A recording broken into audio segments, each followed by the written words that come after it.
Hello everyone, welcome to my channel KSET PYQ series Business Environment and International Business Part 4ಗೆ. So ಈ ಸೀರೀಸ್ನಲ್ಲಿ ನಾನು ನನ್ನ channel name ಬಂದುಬಿಟ್ಟು practice makes a man perfect. ಈ ಚಾನಲ್ನಲ್ಲಿ KSET PYQ ಸೀರೀಸು ಮತ್ತು KSET UGC ನೆಟ್ಗೆ ಹೆಲ್ಪ್ಫುಲ್ ಆಗುವಂಥ ಟಾಪಿಕ್ಸ್ಗಳನ್ನು ನಾನು ಎಕ್ಸ್ಪ್ಲೈನ್ ಮಾಡ್ತಾ ಇದ್ದೀನಿ. ಇದರಲ್ಲಿ ಸ್ಟಾರ್ಟ್ ಮಾಡಿದ್ದೀನಿ already previous 3 videos KSET PYQ series ಆಗಿದೆ. ಸೊ ಯಾವುದ್ರ ರಿಲೇಟೆಡ್ ಆಗಿ ಅಂದರೆ ಪರ್ಟಿಕ್ಯುಲರ್ ಸಬ್ಜೆಕ್ಟ್ ವೈಸ್ ನಾನು ಡಿವೈಡ್ ಮಾಡಿ ಎಕ್ಸ್ಪ್ಲೈನ್ ಮಾಡ್ತಾ ಇದ್ದೀನಿ ಫ್ರೆಂಡ್ಸ್. ಮೊದಲನೇ question, which among the following is not a correct sequential combination ಅಂತ ಕೇಳ್ತಾ ಇದ್ದಾರೆ. ಕೊಟ್ಟಿರೋದ್ರಲ್ಲಿ ಯಾವುದು ಕರೆಕ್ಟ್ ಸೀಕ್ವೆನ್ಷಿಯಲ್ ಆರ್ಡರಲ್ಲಿ ಇಲ್ಲ ಅನ್ನೋ ಕ್ವಶನ್ನ ಕೇಳ್ತಾ ಇದ್ದಾರೆ.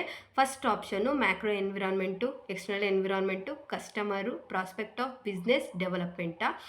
Second one option business environment, external environment, micro environment, ಸಪ್ಲೈಯರ್ಸಾ. Third one option business environment, international environment, business ethics, payment of fair ವೇಜಸ್ಸಾ. Fourth one option macro environment, economic environment, national income, pattern of income distribution ಅಂತ ಕೇಳ್ತಾ ಇದ್ದಾರೆ. ಇದು purely related ಆಗಿರೋದು business environment related ಆಗಿದೆ. First ನಾವು business environment ಅಂದರೆ ಏನು, ಅದರಲ್ಲಿ ಟೈಪ್ಸ್ ಆಫ್ ಬಿಸ್ನೆಸ್ ಎನ್ವಿರಾನ್ಮೆಂಟ್ ಬಗ್ಗೆ ಅಥವಾ ಕ್ಲಾಸಿಫಿಕೇಷನ್ ಆಫ್ ಬಿಸ್ನೆಸ್ ಎನ್ವಿರಾನ್ಮೆಂಟ್ ಬಗ್ಗೆ ತಿಳ್ಕೊಳ್ಳೋಣ. ಬಿಸ್ನೆಸ್ ಎನ್ವಿರಾನ್ಮೆಂಟ್ ಅಂದರೆ environment which is impact on the business ಮೇಲೆ ಯಾವ ರೀತಿ ಇಂಪ್ಯಾಕ್ಟ್ ಆಗುತ್ತೆ, ಕಾಸ್ ಅರೈಸ್ ಆಗುತ್ತೆ ಅನ್ನೋದನ್ನೇ ನಾವೇನಂತ ಕರಿತೀವಿ ಅಂದರೆ ಬಿಸ್ನೆಸ್ ಎನ್ವಿರಾನ್ಮೆಂಟ್ ಅಂತ ಹೇಳ್ತಾ ಹೋಗ್ತಾರೆ. ಇದರಲ್ಲಿ 2 ಪಾರ್ಟು, ಒಂದು internal environment, another one is the external environment. So internal environment ಅಂದರೆ ಏನು ಅಂತ ತಿಳ್ಕೊಳ್ಳೋಣ. ಸೊ ಇಂಟರ್ನಲ್ ಎನ್ವಿರಾನ್ಮೆಂಟು ಅಂದರೆ ಒನ್ ಕಂಪನಿಗೆ ರಿಲೇಟೆಡ್ ಆಗಿರುತ್ತೆ ಅಥವಾ ವಿತಿನ್ ದ ಆರ್ಗನೈಸೇಷನ್ನು ಇರುವಂಥ ಎನ್ವಿರಾನ್ಮೆಂಟ್ ಏನಾಗ್ತಾ ಹೋಗುತ್ತೆ, ನಮಗೆ ಇಂಪ್ಯಾಕ್ಟ್ ಮಾಡ್ತಾ ಹೋಗುತ್ತೆ. ಈ ಎನ್ವಿರಾನ್ಮೆಂಟ್ ಏನಂತ ಹೇಳ್ಬೋದು ಅಂದರೆ ಕಂಟ್ರೋಲಬಲ್ ಫ್ಯಾಕ್ಟರ್ಸ್ ಇದರಲ್ಲಿ ಇನ್ಕ್ಲೂಡ್ ಆಗುತ್ತೆ. ನಾವು ಅದನ್ನು ಅಲ್ಲಿ ಏನು ಇಂಪ್ಯಾಕ್ಟ್ ಆಗುತ್ತೆ ಆ ಫ್ಯಾಕ್ಟರ್ಸ್ನ ಕಂಟ್ರೋಲ್ ಮಾಡುವಂಥ ಕೆಪಾಸಿಟಿ ನಮ್ಮಲ್ಲಿರುತ್ತೆ. ಅದೇ ಇಂಟರ್ನಲ್ ಎನ್ವಿರಾನ್ಮೆಂಟ್ ಆಗಿರುತ್ತೆ. ಹಾಗಾದರೆ ಯಾವ್ದ್ಯಾವ್ದು ಫ್ಯಾಕ್ಟರ್ಸ್ ಯಾವುದು ಇಂಪ್ಯಾಕ್ಟ್ ಮಾಡುತ್ತೆ ಇಂಟರ್ನಲ್ ಇನ್ ದ ಆರ್ಗನೈಸೇಷನ್ ಅಂತ ನೋಡೋದಾದರೆ promoters, share holder values, mission, objectives, management structure, nature, ಮತ್ತು internal power relationship, company image, brand equity, physical assets, facilities, research and development and technological capabilities ಆಗಿರ್ಬೋದು, human resources, marketing capabilities. ಇದಿಷ್ಟು internal factors which are all impact on the business of the organisation. But ಇವೆಲ್ಲ ಫ್ಯಾಕ್ಟರ್ಸ್ನ ನಾವೇನು ಮಾಡ್ಬೋದು, ಅದೇನೇ impact ಮಾಡಿದ್ರೆ ನಾವು control ಮಾಡುವಂಥ ಕೆಪಾಸಿಟಿ ನಮ್ಮಲ್ಲಿ ಇರುತ್ತೆ. ಎರಡನೇದು external environment.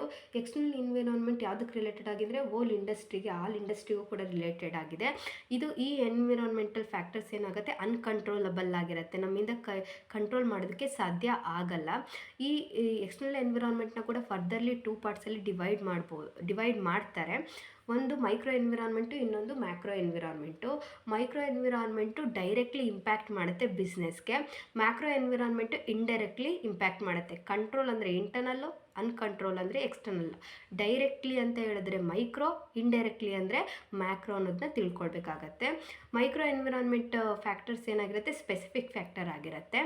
Macro environmental factors ಏನಾಗಿರುತ್ತೆ ಅಂದರೆ ಜನರಲ್ ಫ್ಯಾಕ್ಟರ್ಸ್ ಆಗಿರುತ್ತೆ. ಹಾಗಾದರೆ ಮೈಕ್ರೋ ಎನ್ವಿರಾನ್ಮೆಂಟಲ್ ಫ್ಯಾಕ್ಟರ್ಸ್ ಯಾವುದು? ಸೊ ಈ ರೀತಿಯಲ್ಲಿರುವಂಥ ಕ್ವಶನ್ನೇ ಇದು. ಮೈಕ್ರೋ ಎನ್ವಿರಾನ್ಮೆಂಟಲ್ ಫ್ಯಾಕ್ಟರ್ಸಲ್ಲಿ ಏನು ಬರುತ್ತೆ ಅಂದರೆ customers, suppliers, competitors, publics, financial and market intermediaries ಬರ್ತಾ ಹೋಗುತ್ತೆ. These are all the specific factors.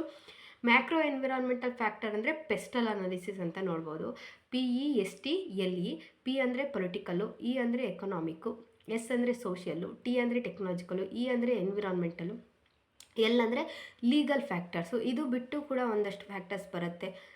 Socio culture factor, demographic factor, natural factors, technological factors, global factors ಅಂತ ನಾವು ನೋಡ್ತಾ ಹೋಗ್ತೀವಿ ಫ್ರೆಂಡ್ಸ್. ಸೊ ಹಾಗಿದ್ದಾಗ ಇಲ್ಲಿ ಕ್ವಶನಿಗೆ ಬರೋಣ. ಕ್ವಶನಲ್ಲಿ ಏನಂತ ಕೇಳಿದರೆ ಸೀಕ್ವೆನ್ಸ್ ಆರ್ಡರಲ್ಲಿ ಯಾವ್ದು ಕರೆಕ್ಟ್ ಇದೆ. ಮ್ಯಾಕ್ರೋ ಎನ್ವಿರಾನ್ಮೆಂಟ್ ಫಸ್ಟ್ ಆಪ್ಷನು, ಅದರಲ್ಲಿ ಎಕ್ಸ್ಟರ್ನಲ್ ಎನ್ವಿರಾನ್ಮೆಂಟ್ ಬರುತ್ತಾ? ಇಲ್ಲ. ಎಕ್ಸ್ಟರ್ನಲ್ ಎನ್ವಿರಾನ್ಮೆಂಟ್ ಒಳಗಡೆ ಮ್ಯಾಕ್ರೋ ಎನ್ವಿರಾನ್ಮೆಂಟ್ ಬರುತ್ತೆ. ಮ್ಯಾಕ್ರೋ ಎನ್ವಿರಾನ್ಮೆಂಟ್ ಒಳಗಡೆ ಕಸ್ಟಮರ್ಸ್ ಬರುತ್ತಾ? ಬರಲ್ಲ. ಕಸ್ಟಮರ್ಸ್ ಬರೋದು ಮೈಕ್ರೋ ಎನ್ವಿರಾನ್ಮೆಂಟಲ್ ಫ್ಯಾಕ್ಟರ್ ಅಂಡರಲ್ಲಿ. ಹಾಗಾದರೆ ಮೈಕ್ರೋ ಎನ್ವಿರಾನ್ಮೆಂಟಲ್ ಫ್ಯಾಕ್ಟ್ರಲ್ಲಿ ಯಾವ್ದ್ಯಾವ್ದು ಬರುತ್ತೆ ಅಂದರೆ customers, suppliers, competitors, publics, financial and marketing intermediaries. So ಹಾಗಾಗಿ option first one is the wrong sequence ಆಗಿರುತ್ತೆ ಫ್ರೆಂಡ್ಸ್. ಅಲ್ಲಿಗೆ ಅವ್ರು ಕೊಟ್ಟಿರುವಂಥ ಕ್ವಶನಿಗೆ ಆನ್ಸರೇ ಫಸ್ಟ್ ಒನ್. ಯಾವುದು ತಪ್ಪು ಅಂತ ಕೇಳ್ತಿದ್ದಾರೆ. ಹಾಗಾದರೆ ಉಳಿದಿರೋ 3 ಕರೆಕ್ಟ್ ಇದೆಯಾ ಅಂತ ಒಂದ್ಸಲ ಚೆಕ್ ಮಾಡೋಣ. Second one option business environment correct. ಅದರೊಳಗಡೆ ಒಂದು ಟೈಪ್ ಏನಾಗಿರುತ್ತೆ ಎಕ್ಸ್ಟರ್ನಲ್ ಎನ್ವಿರಾನ್ಮೆಂಟು ಕರೆಕ್ಟ್ ಸೀಕ್ವೆನ್ಸ್ ಇದೆ. ಎಕ್ಸ್ಟರ್ನಲ್ ಎನ್ವಿರಾನ್ಮೆಂಟಲ್ಲಿ ಎಷ್ಟು ಟೈಪ್ಸು? 2 ಟೈಪ್ಸು, ಒಂದು ಮೈಕ್ರೋ ಇನ್ನೊಂದು ಮ್ಯಾಕ್ರೋ. ಮೈಕ್ರೋ ಒಳಗಡೆ ಸಪ್ಲೈಯರ್ಸ್ ಬರುತ್ತಾ? ಹೌದು, ಕರೆಕ್ಟ್. ಮೈಕ್ರೋ ಎನ್ವಿರಾನ್ಮೆಂಟಲ್ಲಿ ಏನೇನು ಬರುತ್ತೆ ಅಂದರೆ customers, suppliers, competitors, publics, financiers and market intermediates. Second one option correct ಇದೆ, ಬಟ್ ಆನ್ಸರ್ ಅದಲ್ಲ, ಇಲ್ಲಿ ತಪ್ಪಿರೋದು ಕೇಳಿದ್ದಾರೆ. Third one business environment correct ಇದೆ. ಬಿಸ್ನೆಸ್ ಎನ್ವಿರಾನ್ಮೆಂಟಲ್ಲಿ ಇಂಟರ್ನ್ಯಾಷನಲ್ ಎನ್ವಿರಾನ್ಮೆಂಟು ಕರೆಕ್ಟ್ ಇದೆ. ಇಂಟರ್ನ್ಯಾಷನಲ್ ಎನ್ವಿರಾನ್ಮೆಂಟಲ್ಲಿ ಎಥಿಕ್ಸ್ಗಳು, ಬಿಸ್ನೆಸ್ ಎಥಿಕ್ಸ್ನ ಫಾಲೋ ಮಾಡ್ತೀವಿ, ಕರೆಕ್ಟು. ಬಿಸ್ನೆಸ್ ಎಥಿಕ್ಸ್ ಅಂದರೆ ಏನು?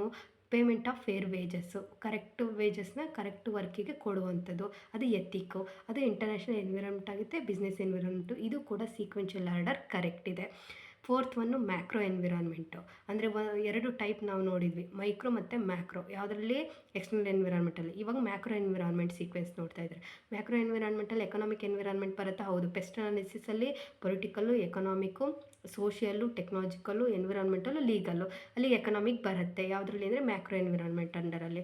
ಎಕನಾಮಿಕಲ್ಲಿ ಅಂದರೆ ಏನು? ಹಣಕಾಸಿನ ವ್ಯವಹಾರಕ್ಕೆ ರಿಲೇಟೆಡ್ ಆಗಿರೋದು. ನ್ಯಾಷನಲ್ ಇನ್ಕಮ್ ಬರುತ್ತಾ? ಬರುತ್ತೆ. ನ್ಯಾಷನಲ್ ಇನ್ಕಮಲ್ಲಿ ಪ್ಯಾಟರ್ನ್ ಆಫ್ ಇನ್ಕಮ್ ಡಿಸ್ಟ್ರಿಬ್ಯೂಷನ್ ಬರುತ್ತೆ, ಅದರ ಅಂಡರ್ನಲ್ಲಿ ಬರುತ್ತೆ. ಇದು ಕೂಡ ಸೀಕ್ವೆನ್ಸು ಕರೆಕ್ಟ್ ಇದೆ. ಅಲ್ಲಿಗೆ ಇದರಲ್ಲಿ ತಪ್ಪು ಯಾವುದು ಅಂದರೆ ಫಸ್ಟ್ ಒನ್ ಆಗಿರುತ್ತೆ.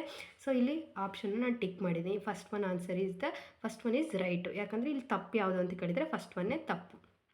Next question, from the following identify the tools of fiscal policy ಅಂತ ಕೇಳ್ತಾ ಇದ್ದಾರೆ. ಕೊಟ್ಟಿರೋದ್ರಲ್ಲಿ ಯಾವುದು ಫಿಸ್ಕಲ್ ಪಾಲಿಸಿಯ ಟೂಲ್ಸ್ ಅಂತ ಕೇಳ್ತಾ ಇದ್ದಾರೆ. First one option public expenditure, ಅಂದರೆ ಫಿಸ್ಕಲ್ ಪಾಲಿಸಿ ಅಂದ್ರೇನು? ಹಣಕಾಸಿನ ನೀತಿ. ಹಣಕಾಸಿನ ನೀತಿಯ ಟೂಲ್ಗಳು ಯಾವ್ದ್ಯಾವುದು ಅಂತ ಕೇಳ್ತಾ ಇದ್ದಾರೆ. First one public expenditure,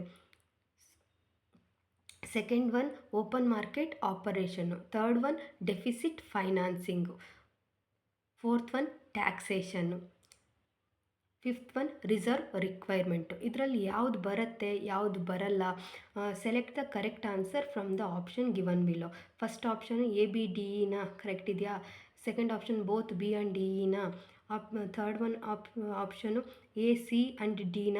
fourth one option ACDEನ ಅನ್ನೋ ಕ್ವಶನ್ನ ನಮಗೆ ಇಲ್ಲಿ ಕೇಳ್ತಾ ಇದ್ದಾರೆ ಫ್ರೆಂಡ್ಸು. ಸೊ ಇಲ್ಲಿ ಪಬ್ಲಿಕ್ ಎಕ್ಸ್ಪೆಂಡಿಚರ್ ಕನ್ನಡದಲ್ಲಿ ಹೇಳೋದಾದರೆ ಸಾರ್ವಜನಿಕ ಖರ್ಚು ಅಂತ ಹೇಳ್ಬೋದು. Open market operation second one ನೋಡೋದಾದರೆ ಮುಕ್ತ ಮಾರುಕಟ್ಟೆಯ ಕಾರ್ಯಾಚರಣೆಗಳು ಅಂತ ಇದೆ. ಅದೇ ಡೆಫಿಸಿಟ್ ಫೈನಾನ್ಸಿಂಗ್ ಅಂದರೆ ಕೊರತೆಯ ಹಣಕಾಸು. ಟ್ಯಾಕ್ಸೇಷನ್ ಅಂದರೆ ತೆರಿಗೆಗಳು. ನೆಕ್ಸ್ಟು ಈ ರಿಸರ್ವ್ ರಿಕ್ವೈರ್ಮೆಂಟ್ಸ್ ಅಂತ ಕೇಳ್ತಾ ಇದ್ದಾರೆ ಇಲ್ಲಿ. ಸೊ ಹಾಗಾದಾಗ ಯಾವ್ದ್ಯಾವುದು ಇದರಲ್ಲಿ ಇನ್ಕ್ಲೂಡ್ ಆಗುತ್ತೆ ಅದಕ್ಕೆ ತಿಳ್ಕೊಳ್ಳೋದಕ್ಕೂ ಮುಂಚೆ ಫಿಸ್ಕಲ್ ಪಾಲಿಸಿ ಅಂದರೆ ಏನು, ಅದರಲ್ಲಿ ಯಾವ್ದ್ಯಾವುದು ಟೂಲ್ಸ್ಗಳಿದೆ ಅಂತ ತಿಳ್ಕೊಳ್ಳೋಣ. ಫಿಸ್ಕಲ್ ಪಾಲಿಸಿ ಅಂದರೆ ಗೌರ್ನಮೆಂಟ್ ಹ್ಯಾಂಡಲ್ ಮಾಡೋದೇ ಏನಾಗಿದೆ? ಫಿಸ್ಕಲ್ ಪಾಲಿಸಿ ಆಗಿದೆ. ಸೊ ಈ ಫಿಸ್ಕಲ್ ಪಾಲಿಸಿ ಇದೊಂದು ಸ್ಟ್ರಾಟಜಿ. ಯಾರು ಯೂಸ್ ಮಾಡ್ತಾರೆ? ಗೌರ್ನಮೆಂಟು. ಏನಕ್ಕೆ ಅಂದರೆ ಟ್ಯಾಕ್ಸೇಷನ್ಗೋಸ್ಕರ ಯೂಸ್ ಮಾಡ್ತಾವೆ. ಟ್ಯಾಕ್ಸೇಷನ್ಗೋಸ್ಕರ ಮತ್ತು ಗೌರ್ನಮೆಂಟ್ ಸ್ಪೆಂಡ್ ಮಾಡ್ತಾ ಹೋಗುತ್ತೆ. ಏನಕ್ಕೋಸ್ಕರ ಅಂದರೆ to shape the economic condition, ಗ್ರೋತನ್ನು ಪ್ರಮೋಟ್ ದ ಗ್ರೋತ್ ಆ್ಯಂಡ್ ಸ್ಟೆಬಿಲಿಟಿಗೋಸ್ಕರ. ಸೊ ಈ ಫಿಸ್ಕಲ್ ಪಾಲಿಸಿಯ ಟೂಲ್ಸ್ಗಳನ್ನು ನಾವು ನೋಡ್ತಾ ಹೋಗೋಣ, ಯಾವ್ದ್ಯಾವ್ದು ಟೂಲ್ ಬರುತ್ತೆ ಅಂತ. ಸೊ ಮೊದಲನೇದಾಗಿ ನಾವು ಟೂಲ್ನಲ್ಲಿ ನೋಡೋದಾದರೆ ಗೌರ್ನಮೆಂಟ್ ಸ್ಪೆಂಡಿಂಗ್ ಅಂತ ಹೇಳ್ಬೋದು. ಈ ಗೌರ್ನಮೆಂಟ್ ಸ್ಪೆಂಡಿಂಗಲ್ಲಿ ಪಬ್ಲಿಕ್ ಎಕ್ಸ್ಪೆಂಡಿಚರ್ ಇರುತ್ತೆ ಮತ್ತು ಟ್ರಾನ್ಸ್ಫರ್ ಪೇಮೆಂಟ್ಸ್ಗಳಿರುತ್ತೆ. ಪಬ್ಲಿಕ್ ಎಕ್ಸ್ಪೆಂಡಿಚರ್ ಅಂದರೆ ಏನೇನು ಇನ್ಕ್ಲೂಡ್ ಆಗುತ್ತೆ, ಯಾವುದೇ ಸ್ಪೆಂಡಿಂಗ್ ಇನ್ಕ್ಲೂಡ್ ಆಗುತ್ತೆ ಅಂದರೆ ಇನ್ಫ್ರಾಸ್ಟ್ರಕ್ಚರ್ ಆಗಿರ್ಬೋದು, ಹೆಲ್ತ್ ಕೇರು, ಎಜುಕೇಷನ್ನು, ಡಿಫೆನ್ಸು ಮತ್ತು ಅದರ್ ಪಬ್ಲಿಕ್ ಸರ್ವಿಸಸ್ ಇನ್ಕ್ಲೂಡ್ ಆಗ್ತಾ ಹೋಗುತ್ತೆ. ಸೊ ಈ ಗೌರ್ನಮೆಂಟ್ ಏನು ಮಾಡುತ್ತೆ, ಈ ಸ್ಪೆಂಡಿಂಗ್ಸ್ಗಳನ್ನು ಇನ್ಕ್ರೀಸ್ ಮಾಡ್ತಾ ಹೋಗುತ್ತೆ. ಏನಕ್ಕೋಸ್ಕರ ಅಂದರೆ to stimulate the economic activity by creating jobs and boosting the demand for goods and ಸರ್ವಿಸಸ್ಗೋಸ್ಕರ. Second one transfer of payment. Transfer of payment ಕೂಡ ಒನ್ ಆಫ್ ದಿ ಗೌರ್ನಮೆಂಟ್ ಸ್ಪೆಂಡಿಂಗಲ್ಲಿ ಬರುತ್ತೆ. ಏನನ್ನ ಪೇಮೆಂಟ್ ಮಾಡ್ತೀವಿ ಅಂದರೆ ಯಾರಿಗೆ ಅಂದರೆ ಇಂಡಿವಿಜುವಲಿಗಾಗಿರ್ಬೋದು, ಗ್ರೂಪ್ಗಾಗಿರ್ಬೋದು, such as unemployment benefit, pension ಮತ್ತು ಸೋಷಿಯಲ್ ವೆಲ್ಫೇರ್ ಪ್ರೋಗ್ರಾಮ್ಸ್ಗಳಿಗೋಸ್ಕರ ನಾವು ಪೇಮೆಂಟ್ ಮಾಡೋದಾಗಿರುತ್ತೆ. ನೆಕ್ಸ್ಟು ಸೆಕೆಂಡ್ ಒನ್ ಪಾಯಿಂಟ್ ಇದರಲ್ಲಿ ಟೂಲ್ನಲ್ಲಿ ನೋಡೋದಾದರೆ ಟ್ಯಾಕ್ಸೇಷನಲ್ಲಿ ಇನ್ಕಮ್ ಟ್ಯಾಕ್ಸು, ಕನ್ಸಂಪ್ಷನ್ ಟ್ಯಾಕ್ಸು ಮತ್ತು ಕಾರ್ಪೊರೇಟ್ ಟ್ಯಾಕ್ಸ್ಗಳನ್ನು ಇನ್ಕ್ಲೂಡ್ ಆಗಿರುತ್ತೆ. ಇನ್ಕಮ್ ಟ್ಯಾಕ್ಸ್ ಅಂದರೆ ಪರ್ಸ್ನಲ್ಲು ಮತ್ತು ಕಾರ್ಪೊರೇಟ್ ಇನ್ಕಮ್ ಟ್ಯಾಕ್ಸ್ ರೇಟ್ಗಳು ಇಲ್ಲಿ ಅಡ್ಜಸ್ಟ್ಮೆಂಟ್ಸ್ ಆಗಿ ಬರುತ್ತೆ. ಸೊ ಇದು ಇನ್ಫ್ಲೂಯೆನ್ಸ್ ಮಾಡ್ತಾ ಹೋಗುತ್ತೆ ಆಗುತ್ತೆ. ಡಿಸ್ಪೋಸಬಲ್ ಇನ್ಕಮ್ ಮತ್ತು ಬಿಸ್ನೆಸ್ ಪ್ರಾಫಿಟಬಿಲಿಟಿಗೋಸ್ಕರ. ಇಲ್ಲೇನಾದರೂ ಲೋಯರ್ ಟ್ಯಾಕ್ಸ್ ಇದೆ ಅಂದರೆ ಕನ್ಸ್ಯೂಮರ್ ಸ್ಪೆಂಡಿಂಗು ಮತ್ತು ಇನ್ವೆಸ್ಟ್ಮೆಂಟ್ ಏನಾಗ್ತಾ ಹೋಗುತ್ತೆ, ಇನ್ಕ್ರೀಸ್ ಆಗ್ತಾ ಹೋಗುತ್ತೆ. ಲೋಯರ್ ಟ್ಯಾಕ್ಸಸ್ ಆಗಿತ್ತು ಅಂದರೆ ಈ ಕನ್ಸ್ಯೂಮರ್ ಸ್ಪೆಂಡಿಂಗ್ ಮತ್ತು ಇನ್ವೆಸ್ಟ್ಮೆಂಟ್ ಇನ್ಕ್ರೀಸ್ ಆಗುತ್ತೆ. ಅದೇ ಹೈಯರ್ ಟ್ಯಾಕ್ಸಸ್ ಆಗಿದೆ ಅಂದರೆ ಇದು ಹೆಲ್ಪ್ ಮಾಡುತ್ತೆ ಕಂಟ್ರೋಲ್ ದ ಇನ್ಫ್ಲೇಷನ್ ಮತ್ತು ರೆಡ್ಯೂಸ್ ದ ಡೆಫಿಸಿಟ್ಟಿಗೆ. ಸೊ ಇದು ಇನ್ಕಮ್ ಟ್ಯಾಕ್ಸ್ ರಿಲೇಟೆಡ್ ಆಗಿ. Next consumption tax. Consumption tax ಅಂದರೆ tax on goods and services. ಹಿಂದೆ ಇದ್ದಂತಹ value added tax, but nowadays ನಾವು ನೋಡ್ತೀವಿ GST, goods and service tax, ಮತ್ತು ಅದೇ ಸೇಲ್ಸ್ ಟ್ಯಾಕ್ಸ್ ಅಂತ ಹೇಳ್ಬೋದು. ಇದು ಕೂಡ ಇದು ಏನಾಗುತ್ತೆ ಅಂದರೆ changes in consumption tax can effect the ಯಾವುದ್ರ ಮೇಲೆ ಎಫೆಕ್ಟ್ ಮಾಡುತ್ತೆ ಅಂದರೆ ಈ ಟ್ಯಾಕ್ಸಲ್ಲಿ ಏನು ಚೇಂಜಸ್ ಆಗುತ್ತೆ ಅದು ಕನ್ಸ್ಯೂಮರ್ ಬಿಹೇವಿಯರ್ ಮತ್ತು ಓವರ್ ಆಲ್ ಡಿಮ್ಯಾಂಡಿಂದ ಎಕಾನಮಿ ಮೇಲೆ ಇಂಪ್ಯಾಕ್ಟ್ ಮಾಡ್ತಾ ಹೋಗುತ್ತೆ. ನೆಕ್ಸ್ಟ್ ಒನ್ ಕಾರ್ಪೊರೇಟ್ ಟ್ಯಾಕ್ಸು ಅಂದರೆ ಇದು adjustment corporate tax rate can influence the business investment decision and economic activity related ಆಗಿದೆ. Next one tool public debt management. ಅದರ ಅಂಡರ್ನಲ್ಲಿ ಗೌರ್ನಮೆಂಟ್ ಬಾರೋಯಿಂಗ್ಸ್ ಅಂತ ನೋಡ್ತೀವಿ. ಅಂದರೆ ಗೌರ್ನಮೆಂಟ್ಸು ಡೆಟ್ಟು ಮತ್ತು ಬಾಂಡ್ಸ್ ಇನ್ಸ್ಟ್ರೂಮೆಂಟ್ ರಿಲೇಟೆಡ್ ಆಗಿ ಫೈನಾನ್ಸ್ನ ಸ್ಪೆಂಡಿಂಗ್ ಮಾಡ್ತಾ ಹೋಗುತ್ತೆ. ಗೌರ್ನಮೆಂಟ್ ಇಶ್ಯೂಯಿಂಗ್ ಮಾಡುತ್ತೆ ಯಾವುದನ್ನು ಅಂದರೆ ಬಾಂಡ್ಸ್ಗಳನ್ನು ಮತ್ತು ಅದರ್ ಡೆಟ್ ಇನ್ಸ್ಟ್ರೂಮೆಂಟ್ಸ್ನ ಟು ಫೈನಾನ್ಸ್ ಸ್ಪೆಂಡಿಂಗಿಗೋಸ್ಕರ. Next one subsidies and grants ಕೂಡ ಒಂದು ಆಫ್ ದಿ ಟೂಲ್ ಆಗಿದೆ. ಸಬ್ಸಿಡೀಸ್ ಅಂದರೆ ಫೈನಾನ್ಷಿಯಲ್ ಅಸಿಸ್ಟೆಂಟ್ನ ಪ್ರೊವೈಡ್ ಮಾಡೋದು ಯಾರಿಗೆ ಅಂದರೆ ಬಿಸ್ನೆಸ್ಗೆ ಮತ್ತು ಇಂಡಿವಿಜುವಲ್ಗೆ. ಏನಕ್ಕೋಸ್ಕರ ಅಂದರೆ ಸ್ಪೆಸಿಫಿಕ್ ಇಂಡಸ್ಟ್ರಿನ ಆ್ಯಕ್ಟಿವಿಟೀನ ಸಪೋರ್ಟ್ ಮಾಡೋದಕ್ಕೋಸ್ಕರ. ಇದೇ ಏನಾಗಿದೆ ಸಬ್ಸಿಡೀಸ್ ಆಗಿದೆ. ಯಾವುದರಲ್ಲಿ ಅಂದರೆ ಲೈಕ್ ಅಗ್ರಿಕಲ್ಚರ್ನಲ್ಲಿ ಅಥವಾ ರಿನ್ಯೂವಬಲ್ ಎನರ್ಜಿನಲ್ಲಿ ಅಂತ ನಾವು ಹೇಳ್ಬೋದು. ಗ್ರ್ಯಾಂಟ್ಸು ಕೂಡ ಒನ್ ಆಫ್ ದಿ ಟೂಲ್ ಆಗಿದೆ ಫಿಸ್ಕಲ್ ಪಾಲಿಸಿನಲ್ಲಿ. ಇಲ್ಲಿ ಫಂಡ್ಸ್ನ ಪ್ರೊವೈಡ್ ಮಾಡ್ತಾರೆ ಅಥವಾ ಗಿವನ್ ಮಾಡ್ತಾರೆ ಯಾರಿಗೆ ಅಂದರೆ ಇಂಡಿವಿಜುವಲ್ಗೆ, ಆರ್ಗನೈಸೇಷನ್ಸ್ಗೆ ಅಥವಾ ಲೋಕಲ್ ಗವರ್ನಮೆಂಟ್ಗೆ. ಏನಕ್ಕೋಸ್ಕರ ಅಂದರೆ ಅಲ್ಲಿ ವೇರಿಯಸ್ ಪ್ರಾಜೆಕ್ಟ್ಸ್ಗಳನ್ನು ಅಥವಾ ಪ್ರೋಗ್ರಾಮ್ಸ್ಗಳನ್ನು ಸಪೋರ್ಟ್ ಮಾಡೋದಕ್ಕೋಸ್ಕರ. ಮೇಜರಾಗಿ ಗ್ರ್ಯಾಂಟ್ಸ್ನ ಏನಕ್ಕೋಸ್ಕರ ಪ್ರಮೋಟ್ ಮಾಡ್ತೀವಿ ಅಂದರೆ ಎಕನಾಮಿಕ್ ಡೆವಲಪ್ಮೆಂಟಿಗೋಸ್ಕರ ಅಥವಾ ಸ್ಪೆಸಿಫಿಕ್ ನೀಡ್ಸ್ಗಳನ್ನು ಅಡ್ರೆಸ್ ಮಾಡೋದಕ್ಕೋಸ್ಕರ ಈ ಗ್ರ್ಯಾಂಟ್ಸ್ಗಳನ್ನು ಪ್ರೊವೈಡ್ ಮಾಡ್ತಾರೆ. Next one tool automatic stabilisers. ಇದರಲ್ಲಿ 2 ಪಾಯಿಂಟ್ನ ನಾವು ನೋಡ್ತೀವಿ. ಅನ್ಎಂಪ್ಲಾಯ್ಮೆಂಟ್ ಇನ್ಶೂರೆನ್ಸು ಮತ್ತು ಪ್ರೋಗ್ರೆಸಿವ್ ಟ್ಯಾಕ್ಸೇಷನ್ನು. ಅನ್ಎಂಪ್ಲಾಯ್ಮೆಂಟ್ ಇನ್ಶೂರೆನ್ಸ್ನಲ್ಲಿ ಯಾವ ರೀತಿ ಇದು ಟೂಲ್ ಅಪ್ಲಿಕೇಬಲ್ ಆಗುತ್ತೆ ಅಂದರೆ ಪ್ರೋಗ್ರಾಮ್ಸು ಆಟೋಮೆಟಿಕಲಿ ಪ್ರೊವೈಡ್ ಮಾಡುತ್ತೆ ಏನನ್ನ ಅಂದರೆ ಫೈನಾನ್ಷಿಯಲ್ ಸಪೋರ್ಟ್ನ ಯಾರಿಗೆ ಅಂದರೆ ಇಂಡಿವಿಜುವಲ್ಗೆ. ಯಾಕೆ ಅಂದರೆ ಹೂ ಲೂಸ್ ದೇರ್ ಜಾಬ್ಸಿಗೋಸ್ಕರ. ಸೊ ಇದಾಗಿರುತ್ತೆ ಅನ್ಎಂಪ್ಲಾಯ್ಮೆಂಟ್ ಇನ್ಶೂರೆನ್ಸು. ಯಾರು ಕಳ್ಕೊಂಡಿರ್ತಾರೋ ಅವರ ಜಾಬನ್ನು ಇಂಡಿವಿಜುವಲ್ಗೆ ಸಪೋರ್ಟ್ ಮಾಡ್ತಾರೆ ಫೈನಾನ್ಸ್ನ ಪ್ರೊವೈಡ್ ಮಾಡೋದ್ರ ಮೂಲಕ. ಪ್ರೋಗ್ರೆಸಿವ್ ಟ್ಯಾಕ್ಸೇಷನ್ನು ಇದೊಂದು ಟ್ಯಾಕ್ಸ್ ಸಿಸ್ಟಮ್ ಆಗಿರುತ್ತೆ. ಇಲ್ಲಿ automatically adjust with the income levels. So ಈಗ higher income individuals pay a larger proportion of their income tax ಆಗಿರುತ್ತೆ. ಮೇಜರಾಗಿ ಹೆಲ್ಪ್ ಮಾಡೋದು ಯಾರಿಗೆ ಅಂದರೆ ಮಾಡರೇಟ್ ಎಕನಾಮಿಕ್ ಫ್ಲಕ್ಚುಯೇಷನ್ಸ್ಗಳಿಗೆ. ಇದಿಷ್ಟು ಟೂಲ್ ಆಗಿರುತ್ತೆ. ಯಾವುದ್ರದ್ದು ಅಂದರೆ ಫಿಸ್ಕಲ್ ಪಾಲಿಸಿಯ ಟೂಲ್ಸು. ಹಾಗಿದ್ದಾಗ ಇಲ್ಲಿ ಕೊಟ್ಟಿರೋದ್ರಲ್ಲಿ ಯಾವ್ದು ಕರೆಕ್ಟ್ ಇದೆ ಯಾವುದು ತಪ್ಪಿದೆ ಅಂತ ನಾವು ನೋಡಬೇಕಾಗತ್ತೆ. ಇಲ್ಲಿ ಕೊಟ್ಟಿರೋದ್ರಲ್ಲಿ ಪಬ್ಲಿಕ್ ಎಕ್ಸ್ಪೆಂಡಿಚರ್ ಬರುತ್ತಾ? ಹೌದು, ಪಬ್ಲಿಕ್ ಎಕ್ಸ್ಪೆಂಡಿಚರು ಬರುತ್ತೆ ಫಿಸ್ಕಲ್ ಪಾಲಿಸಿನಲ್ಲಿ. Second one open market operation ಬರುತ್ತಾ? ಹೌದು ಬರುತ್ತೆ. ಬರುತ್ತಾ? ನೋ, ಓಪನ್ ಮಾರ್ಕೆಟ್ ಆಪರೇಷನ್ ಇದರಲ್ಲಿ ಬರಲ್ಲ, ಸಾರಿ. ಆಪ್ಷನ್ ಸಿನಲ್ಲಿ ಏನಿದೆ ಡೆಫಿಸಿಟ್ ಫೈನಾನ್ಸಿಂಗ್ ಬರುತ್ತಾ? ಇದರಲ್ಲಿ ಕೊರತೆ ಹಣಕಾಸು ಇದೆಯಾ? ಹೌದು ಇದೆ. ಆಪ್ಷನ್ ಡಿ ಟ್ಯಾಕ್ಸೇಷನ್ ತೆರಿಗೆಗಳು ಬರುತ್ತಾ? ಬರುತ್ತೆ. Option E reserve requirement point ಅದು ಬರುತ್ತಾ? ಬರೋದಿಲ್ಲ. ಹಾಗಾದರೆ ಯಾವುದು ಆಪ್ಷನ್ ಕರೆಕ್ಟ್ ಇದೆ, ಯಾವ್ದು ಸೂಟಬಲ್ ಆಗುತ್ತೆ ಅಂದರೆ ಎ ಇನ್ಕ್ಲೂಡ್ ಆಗುತ್ತೆ, ಸಿ ಇನ್ಕ್ಲೂಡ್ ಆಗುತ್ತೆ, ಡಿ ಇನ್ಕ್ಲೂಡ್ ಆಗುತ್ತೆ. Correct one option third one ಆಗಿರುತ್ತೆ. ACD ಫಾಲೋ ಮಾಡ್ತಾ ಇದೆ. Next question assertion. Free international trade necessarily lowers all the real wages of this case factor of production in terms of any good ಅಂತ question ಕೇಳ್ತಾ ಹೋಗ್ತಿದ್ದಾರೆ. Free international trade necessarily lowers the real wage of the scarce resources factor of production in terms of good ಅಂತ ಹೇಳ್ತಾ ಇದ್ದಾನೆ. ಅಂದರೆ ಮುಕ್ತ ಅಂತಾರಾಷ್ಟ್ರೀಯ ವ್ಯಾಪಾರವು ಯಾವುದೇ ಸರಕುಗಳ ಉತ್ಪಾದನೆಯ ವಿರಳ ಅಂಶದ ನೈಜ ವೇತನವನ್ನು ಅಗತ್ಯವಾಗಿ ಕಡಿಮೆ ಮಾಡುತ್ತದೆ. ಇದು ಸರಿ ಇದೆಯಾ ಅದನ್ನು ನೋಡಬೇಕಾಗತ್ತೆ. ರೀಸನ್ನು, ಅದು ಕೊಟ್ಟಿರೋಂಥ reason, if the real wage declines in terms of every good real income must suffer regardless of the taste and expenditure patterns of the labourer as consumer. ಅಂದರೆ ಪ್ರತಿಯೊಂದು ವಸ್ತುವಿನಲ್ಲೂ ಎವ್ರಿ ಗೂಡ್ ಸೊ ವಸ್ತುವಿನಲ್ಲೂ ನೈಜ ವೇತನ ಕಡಿಮೆಯಾದರೆ, ರಿಯಲ್ ವೇಜ್ ಏನಾದರೂ decline ಆದರೆ, ಗ್ರಾಹಕರಾಗಿ ಅಂದರೆ consumer ಆಗಿ ಯಾರು ಕಾರ್ಮಿಕರು ಲೇಬರರ್ಸು ಅವರ ಅಭಿರುಚಿ ಮತ್ತು ಖರ್ಚಿನ ಮಾದರಿಗಳನ್ನು, ಅವರ ಟೇಸ್ಟ್ ಮತ್ತು ಎಕ್ಸ್ಪೆಂಡಿಚರ್ ಪ್ಯಾಟ್ರನ್ಸನ್ನು ಲೆಕ್ಕಿಸದೆ ರಿಗಾರ್ಡ್ಲೆಸ್ ನೈಜ ಆದಾಯವು ಹಾನಿಗೊಳಗಾಗಬೇಕಾಗುತ್ತದೆ ಅಂತ ಕ್ವಶನ್ನ ಕೇಳ್ತಾ ಇದ್ದಾರೆ. ಸೊ ಇದರಲ್ಲಿ ಫಸ್ಟ್ ನಾವು ತಿಳ್ಕೊಳ್ಬೇಕಾಗಿರೋದೇನು ಅಂದರೆ ಫ್ರೀ ಇಂಟರ್ನ್ಯಾಷನಲ್ ಟ್ರೇಡ್ ಅಂದರೆ ಏನು ಅನ್ನೋದು ನಾವು ತಿಳ್ಕೊಳ್ಬೇಕಾಗತ್ತೆ. Free international trade it means ನಾವು ಮುಕ್ತ ವ್ಯಾಪಾರವನ್ನು ಮಾಡೋದು. ಮುಕ್ತ ವ್ಯಾಪಾರವನ್ನು ಮಾಡ್ತೀವಿ ಅಂದರೆ ಇಲ್ಲಿ ಯಾವುದೇ ಈಗ ಇಂಪೋರ್ಟ್ ಮಾಡ್ಕೊಳ್ತೀವಿ, ನಮಗೆ ಏನಾಗಿರುತ್ತೆ, ಸ್ಕೇರ್ಸ್ ರಿಸೋರ್ಸಸ್ ಇರುತ್ತೆ, ನಮ್ಮಲ್ಲಿ ಅಷ್ಟು ರಿಸೋರ್ಸಸ್ಸು ಸಿಗ್ತಾ ಇರಲ್ಲ. ಅಂಥ ರಿಸೋರ್ಸಸ್ಗಳನ್ನು ನಾವು ಬೇರೆ ಕಡೆಯಿಂದ ಏನು ಮಾಡ್ತೀವಿ, ತರಿಸ್ಕೊಳ್ತೀವಿ, ಅಂದರೆ ಇಂಪೋರ್ಟ್ ಮಾಡ್ಕೊಳ್ತೀವಿ. ಈ ಇಂಪೋರ್ಟ್ ಮಾಡ್ಕೊಳ್ಬೇಕಾದ್ರೆ ಯಾವುದೇ ತೆರಿಗೆಗಳು ಅಂದರೆ ಸುಂಕಗಳು ಅಪ್ಲಿಕೇಬಲ್ ಆಗಲ್ಲ. ಅಲ್ಲಿ ಕಂಟ್ರಿಯಿಂದ ಕಂಟ್ರಿಗೆ ಅವರು FTA ಅಗ್ರಿಮೆಂಟ್ಸ್ಗಳನ್ನು, ಫ್ರೀ ಟ್ರೇಡ್ ಅಗ್ರಿಮೆಂಟ್ಸ್ಗಳನ್ನು ಅವರು ಮಾಡ್ಕೊಂಡಿರ್ತಾರೆ. ಅವು ನಾನು ಯಾವ್ಯಾವ ಕಂಟ್ರಿಯಿಂದ ಅಗ್ರಿಮೆಂಟ್ ಮಾಡ್ಕೊಂಡಿರ್ತೀನಿ ಆ ಕಂಟ್ರಿನ ನಾನು ತರಿಸ್ಕೊಂಡೆ ಅಂದರೆ, ಅವರು ನಮ್ಮಿಂದ ತರಿಸ್ಕೊಂಡ್ರು ಅಂದರೆ ಅಲ್ಲಿ ಯಾವುದೇ ಇಲ್ಲಿಂದ ಅಲ್ಲಿಗೆ ಸೋರ್ಸಸ್ ಹೋದರು, ಅಲ್ಲಿಂದ ಇಲ್ಲಿಗೆ ಸೋರ್ಸಸ್ ಬಂದರು ಅಂದರೆ ಇಂಪೋರ್ಟ್ ಎಕ್ಸ್ಪೋರ್ಟ್ ಆಯಿತು ಅಂದರೆ ಅದ್ರ ಮೇಲೆ ಸುಂಕ ಆಗಲಿ ತೆರಿಗೆ ಆಗಲಿ ಬೀಳಲ್ಲ. ಅದೇ ಏನಾಗಿರುತ್ತೆ, ಫ್ರೀ ಟ್ರೇಡ್ ಆಗಿರುತ್ತೆ ಫ್ರೆಂಡ್ಸ್. ಇಲ್ಲೂ ಫ್ರೀ ಟ್ರೇಡ್ ರಿಲೇಟೆಡ್ ಆಗಿ ಮಾಡ್ತಾ ಇದ್ದಾರೆ. ಅಂದರೆ ಏನಂದರೆ, free trade on the international level there is no different from the trade between neighbours or town or states ಆಗಿರುತ್ತೆ. It allows business in each country or location to focus on producing and selling the goods the best use of their resources ಅಂತ ಹೇಳ್ಬೋದು.